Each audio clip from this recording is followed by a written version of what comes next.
my husband is Australian. He had come to Kenya from Australia with a group of clients. Well, happy family. There's a time I even had to call police for him for doing stuff to me. He tried to push me on the floor and strangle me. When I came here, I was evicted after being arrested and saying that I threw knives. I was a danger to my kids and my husband, and oh my God, that would make me cry. And I came here because I had nothing, because I couldn't go anywhere else. She migrated from Australia with her husband. After 1 year, Claire was thrown out of the house and she found herself homeless. And she lived in a homeless shelter for over a year.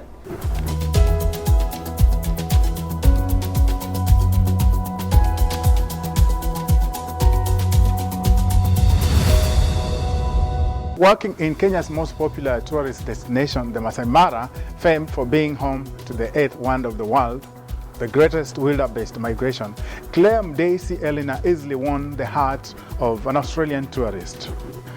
She soon relocated to Sydney, Australia, where they had a fairy tale wedding in the middle of the ocean with the sights and sounds of thousands of sea creatures in the presence of family and close friends. Welcome to Diaspora Life Show with me, Chris Wamalwa. Up next is a story of love brewed in the wild, watered in the ocean, but it couldn't withstand the wilderness that followed. Take a look. Claire Mudeitsi Eleanor met her Australian husband at one of the most beautiful places on earth, the Masai Mara in Kenya. My name is Claire Luvayo Mudeitsi Eleanor. I add Luvayo because it's my maiden name before I got married, but for now everyone knows me as Claire Mudeitsi Eleanor. I'm Kenyan by birth and nationality, as well as Australian. But right now I am in America, United States of America, with my family. I'm a proud Kenyan, obviously. I was born in Western Province. Was raised half by my mom and half by my grandmother, who, may she rest in peace, because she passed away on my wedding, 2 days before my wedding day, with this guy. When and where did you meet your husband? I met him in Masai Mara while I was working. My husband is Australian. He had come to Australia, to Kenya from Australia with a group of clients. So they had booked the whole hotel. And fortunately, or maybe unfortunately, he was the only single man in the group. It wasn't hard to know because everyone else came with someone and he was the only one who came alone. And me being the hostess, I knew, because I had a list of people who are staying in every tent. Yeah. He's the only one who was staying alone. Yeah. That did not push me towards him. I don't know what pushed us together, but whenever we talked, we just found ourselves liking each other, and they were there for 3 nights. He left. They all left. They went to Norfolk. He texted, called. He went. His trip was 2 more weeks or maybe a few more days, and then he came back to Kenya to see me. That's how we met. And even though it was not the proverbial love at first sight, the relationship bloomed and blossomed over time as the Australian man kept coming back to Kenya for more of Kenya's magical life and, of course, her hospitality. He came to Kenya a few more times. And then one time he said, I've come here so many times. One time he said, introduce me to your parents. Working in hotels as a woman, I've met people. It's like kissing many frogs. I've met people from different countries, and people always, they talk to you, they do stuff, they send you gifts and stuff, and then they go quiet. This is the only one who came back and wanted to come back and wanted me to meet my parents. And now I'm like, this is new. So I gave him the chance to come home. So we went to Kakamega. I remember we stayed at the Golf Hotel, and I introduced him to my mom and my dad. I told him we can't stay in the house. We can't stay. The cultures, the African cultures. I cannot take him to my mom's house to sleep there. So. Especially the Luya culture. Yeah. I'm Luya, Yeah. So we went to. We stayed at the hotel, but we went home every day for dinner and did stuff with my parents, my sisters, and he met a few of my close relatives that were living around, and he went back. Then I decided, by the time he went back, actually I was pregnant. So, as a hostess in one of the most popular tourist hotels in Masai Mara, Claire readily confesses that she had seen and interacted with plenty of gays, but none of them was like her Australian prince. And after several dalliances, and with the blessings of her mother, she decided to move to Sydney, Australia, where they planned to settle. So he said, can you come to Australia and see if you like it? So I did go to Australia. And that time I was in uni as well. I was in Moi, so I had to decide. I had to ask my teachers to let me go and do my work experience there. I tried, but the teachers accepted, but I couldn't afford to pay the fare for them to come and assess me. So in the real sense, I did it, but the last work experience, I couldn't do it because I didn't stick to the rules with the first one. So you dropped out of university at Moi University to go and join. Was that at that time was he still your boyfriend, or you had been married? So when I went there, after a few months, he engaged me. He told me, "Oh, let's go see my mom." He took me to all his friends. And for me, as a woman, when a man decides to show you to all his family, friends, people he called family, whether it's real family or just friends as family, that I thought he was serious. So I decided to just like go. I thought he was serious, and when he told me the last time, he told me, "Oh, let's go to the vineyard. I show you our vineyard, which is the Hunter Valley, which I will never forget. The Audrey Wilkinson is one of the vineyard we went to." And it was raining, like it was really raining. I wanted to run away, but I didn't know he was going to do that. So that's when he proposed. It was good. It was in Australia? In Australia, in Hunter Valley, in Sydney. So when they finally wedded, it was a grand affair on a ship in the middle of the ocean to the soundtracks of millions of sea creatures. But soon, things started going wrong in their marriage. You got married in Australia? I got married in Australia on Sydney Harbour on a boat. Which year was this? That was in 2012. 2012? Yeah. And you never went back, so you settled in Australia? We settled in Australia. We were a happy family. We stayed, I said we were because we are not anymore, but we were a happy family because we had promised each other to, we're going to make Australia home and make Kenya home. To my surprise, every time I wanted to go to Kenya, there was always an excuse. We decided not to use her husband's actual names and images because the couple has filed various claims and counterclaim court cases that involve young children. I reached out to Claire's estranged husband on the phone, but when I told him I'm working on this and would like to get a side of the story, he refused to talk. But as the story goes, the family would rather relocate to the US to enable the husband to take up a very senior executive position at his employer's US operations. In America, just like it was in Australia, the husband kept Claire at home by withholding the work authorization and her social security number. Again, I'm here because I was told, you, as it is right now, you are embroiled in a bitter dispute with your estranged husband concerning the kids. We've had our bits of family issues even before back in Australia, and I'm saying this is because we've even had, there's a time I even had to call police for him for doing stuff to me, but what's the kind of stuff that is? So when we were in Australia, he tried to do the same thing he did here on the September 21st. He tried to push me on the floor and strangle me. And I had my phone, I called the police. He took my phone. He's broken my phone so many times by throwing them away because I'm calling the police. Because in Australia we call it 000. So when I say the police, I mean the hotline. 911. Then here you call it 911. In Australia we call it 000. So when I called 000 and he had the 000 call, he took my phone and threw it away. But the good thing with the Australian police, even though he hung up and threw it away, they still came. So on September 21st, here in America, 2019, no, 2020, we had stayed a year.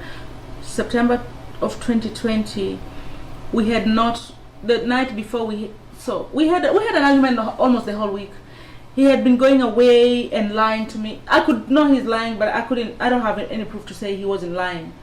I could have proof if they subpoena something about his job. You understand?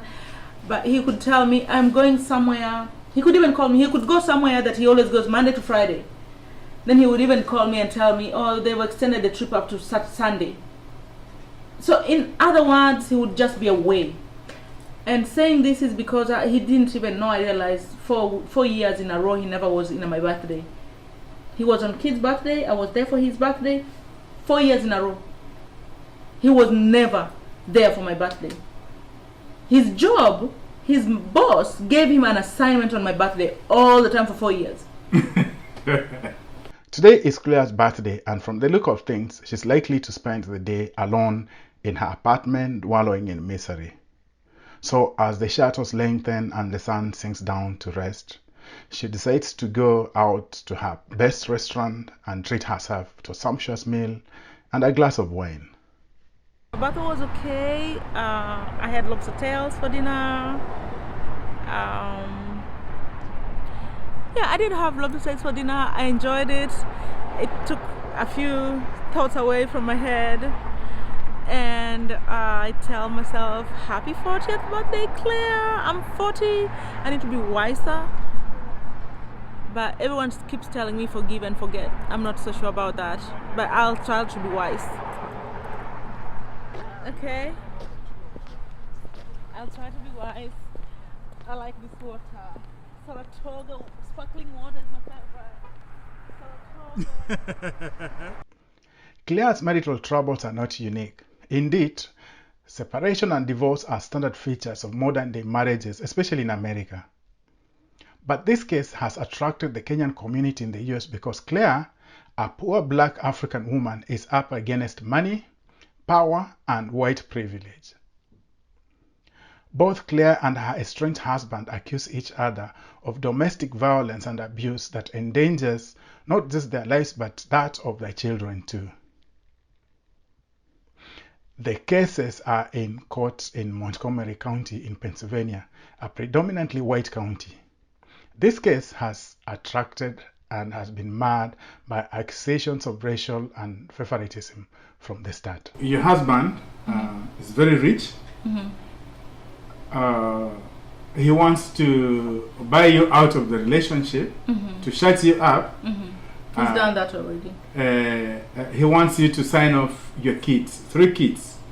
I've already done that. A judge here gave him, my husband, the okay of doing anything, changing my kids' passports without my name as a mother. Changing all the travel documents without my name as a mother. I would never forget this judge's name because this was the worst day of my life. A man helping another man take kids away from the mother.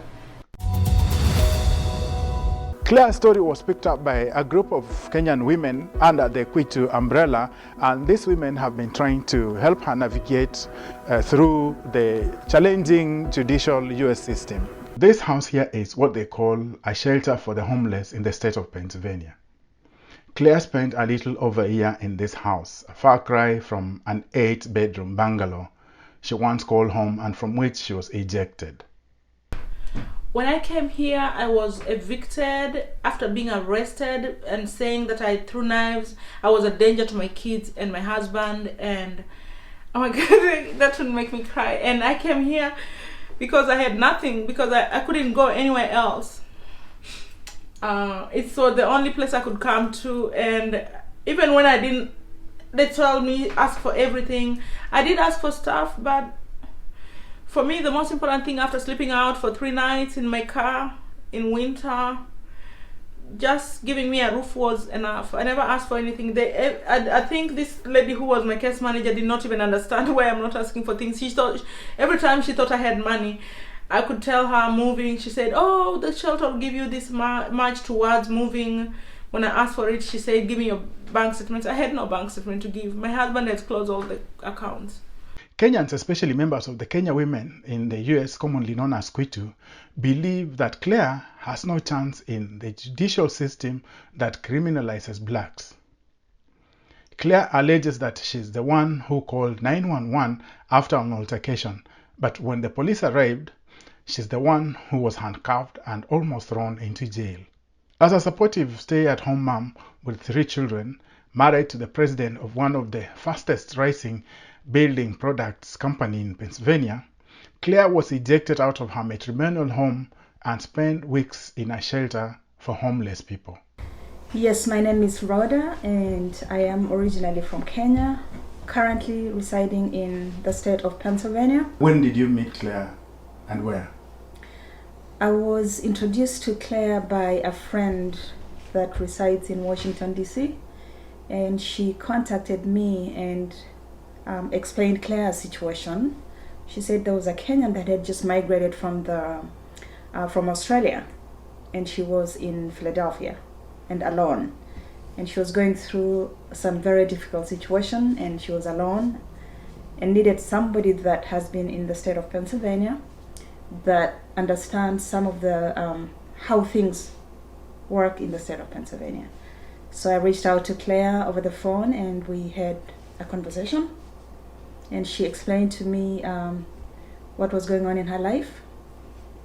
And eventually I also contacted some other friends that reside in the state of Delaware. And through that, we've been able to have conversations with Claire, and she's been able to explain to us the things that she has encountered in the U.S. as an immigrant. What are the issues that Claire is going through right now? Claire has been in a domestic situation. She migrated from Australia with her husband, and after 1 year, Claire was thrown out of the house and she found herself homeless, and she lived in a homeless shelter for over a year. And during that period, Claire did not see her children. And this is a very, very tough situation for her because the children are very young, they're under 10, and she's never been separated. She had never been separated from her children until then. She was a stay-home mom. And being homeless in a foreign country and not knowing where to go, it's really a sad situation for her. Why was she thrown out of her house? Well, there was, from her explanation, there's been domestic violence, domestic abuse, physically, mentally, emotionally, and even financially. The couple have been married for the last 10 years. And Kenyans argue that the system in their county of residence, which is Montgomery, has failed her terribly. First, the responding officers were all men. Second, throwing her out of her home into a shelter neglected that she is entitled to half of her husband's income and should have been placed in comparable housing as a stay-at-home mom. Later, she learned that her husband had filed for divorce and was forcing her to agree to an arbitration in which lump sum alimony, but agreed to pay him child support and cash buyouts on his own terms. What are the common forms of domestic violence and abuse that you come across and you deal with along your work? So there's several types of domestic abuse or abuse in general. Domestic abuse is one of them. There is physical abuse, which is the most common, especially for people in diaspora, even people in Kenya. And this is the one everybody knows, where you find somebody has a black eye, maybe they fell down the stairs, or maybe they have a cut somewhere, they're bleeding. So those are the abuses which is physical, you can see. There is also sexual abuse. Even in a marriage, there can be sexual abuse. My name is Rose Amakobe. I have an organization called Noble Women Incorporated, and what we do is I deal with those women who are in abusive relationship, like intimate partner violence, and also the children who are affected with that kind of relationship. I met Claire on we have this organization. I don't know whether it's organization or whatever it's called, with women in Delaware. It's called Kwitu, and So one of the ladies on Kwitu, Kenyan ladies on Kwitu, they posted something. They were looking for, I think they were looking for a lawyer, or she just posted something saying that she has a friend who is having trouble with the husband, and the friend doesn't come from, she's not American. The husband brought her here and she's having trouble. So if Kwitu ladies, if there's anybody who knows anyone who can help the friend, they can inbox her. So I inboxed her and I said, I have this organization. If I can help, I can come in and help, because that is actually what we do. And then she actually called me back and we talked, and she told me where to find Claire. And then I went to PA, I traveled to PA to go and meet Claire, and I met her and she started telling me the story of her life. She was, you could see her just traumatized. That wraps it up for us this week. Last week we promised you a story about a lady who went to Saudi Arabia in search of green pastures but never made it back home alive. My co-host Basil Telewa is following up that story in the Gulf and will bring you next week. You don't want to miss this. We are informed of another young Kenyan woman who left for Saudi Arabia not far from Betty's village, but unlike Betty, she never returned home alive. Employment is the worst problem we have now. So whenever these families here, there is a way that people go to Saudi Arabia, to Qatar, to and the green pastures, they just flock there. Sasa vile walikuwa wanapangaliwa kama ni waine wanaenda, wengine wanapaki kama shule. Ni kama shule, sasa tunajuana. Sasa tuseme sasa hawa wameenda, hawa wamepaki, na tena wanaendelea kupigiana masimu. Sasa mimi mahali nimefika niko sawa nini? Something wrong can go wrong somewhere to those countries, and we end up receiving a body like now. The family has waited for 3 months. Ni usoni kuwa sio furaha.